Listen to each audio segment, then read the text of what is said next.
Welcome to About Time. Your usual host has been out of commission for a bit, but he wants you to know that you guys have been missed and also wants to take time and thank all of you about the concern. But we will try and make consistent videos for all of you to enjoy. Now let us begin with the first timepiece and our thoughts. Rolex Daytona. This new Daytona is the crown doing a throwback design in its own way. It's not a re-edition or a copy of a vintage model. It's a new luxe Daytona that uniquely speaks to the past. So what is that past?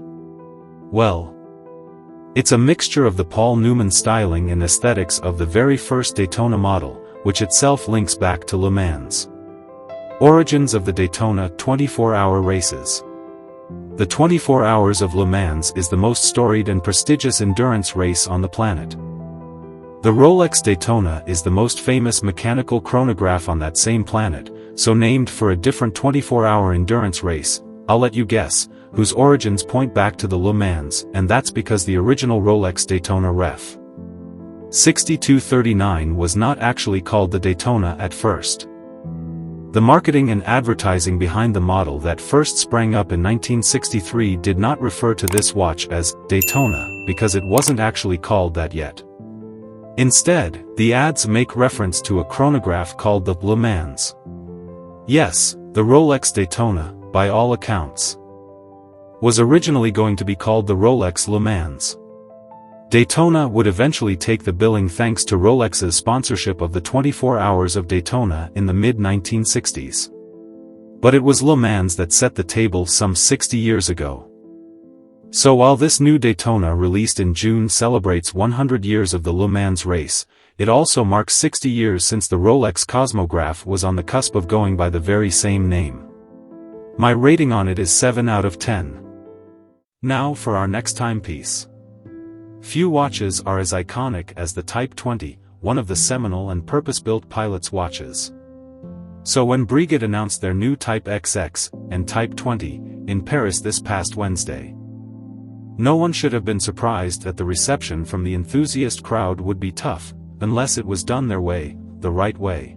When Brigade originally received the Type 20 specifications, they quickly threw their hat into the ring. The Brigade family, after all, had deep ties to aviation, and Société d'Ateliers d'Aviation Louis Brigade, also known as Brigade Aviation, was a major force in aircraft manufacturing after its founding by Louis Charles Brigade in 1911. When France entered World War I, the country had 120 aircraft. By the end of the war, Louis Brigade's company had played its part in making some of the 55,000 aircraft and 110,000 engines produced by the country during the war. 40 years after the start of World War I, Monters Brigade would join the fray with their creation of the Type 20, a two-register chronograph, alongside a number of other companies like Airain, Dodane, Vixa, Oricost, and Mathy Tizot, all of which stepped up to the Type 20 demands, most importantly that it was a flyback chronograph. For civilians, the brand produced the Type XX, with 3 registers, and the delineation was born.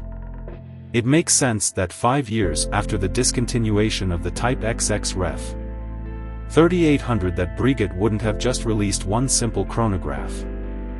Those 5 years were actually spent developing what Amarca said was an evolution that pushed the model forward, reminding me that Abraham Louis Brigade himself would have never been content to remake an old watch if new technology had been available. Abraham Louis Brigade was an innovator, an avant-gardist.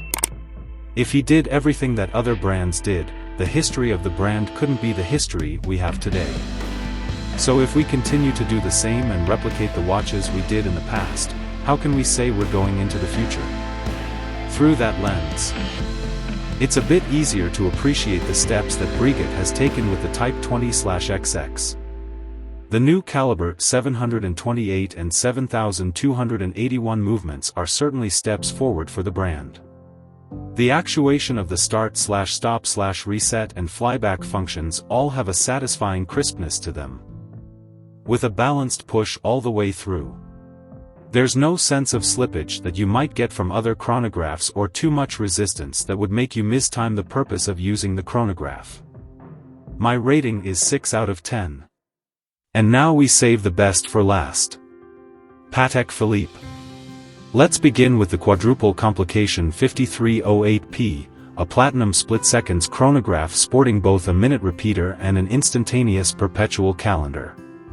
This 42mm by 17mm thick piece of absolute horology is large. But the size allows for some serious watchmaking.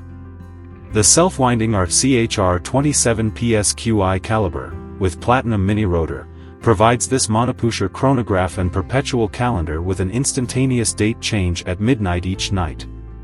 The main news here is that this is an update to the Ref. 5208, which was originally launched in 2011. That watch was the very first Patek to contain an aperture-based perpetual calendar, chronograph, and minute repeater, and was thus a triple complication. Here, Patek and its watchmaking team have been able to add a split-seconds function to the watch, hence the quadruple in the name. Now we have seen the 5208 in a variety of metals in the past, including titanium for only watch. But this 5308, with its platinum case and that killer salmon dial, really feels like a refresh for this design, and a powerful one at that. Like all of the releases today, this will only be available in Tokyo in conjunction with the exhibition and is limited to just 15 pieces. It will come with 2 casebacks.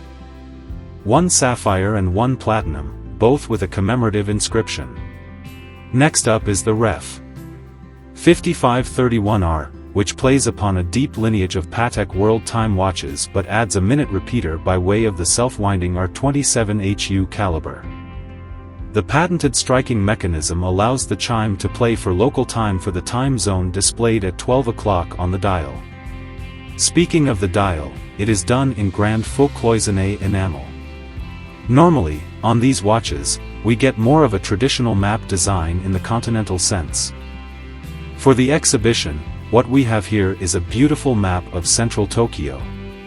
The case features a hand-galoshed hobnail pattern, and this, too, will see a limited run of only 15 pieces. Rounding out the headliners is a watch that's hard to miss because of its deep purple, what Patek is calling plum, dial color.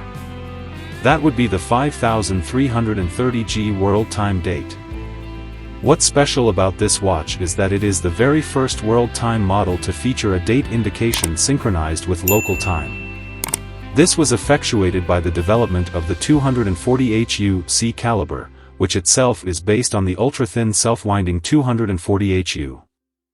It is equipped with a patented differential system for managing the local time date.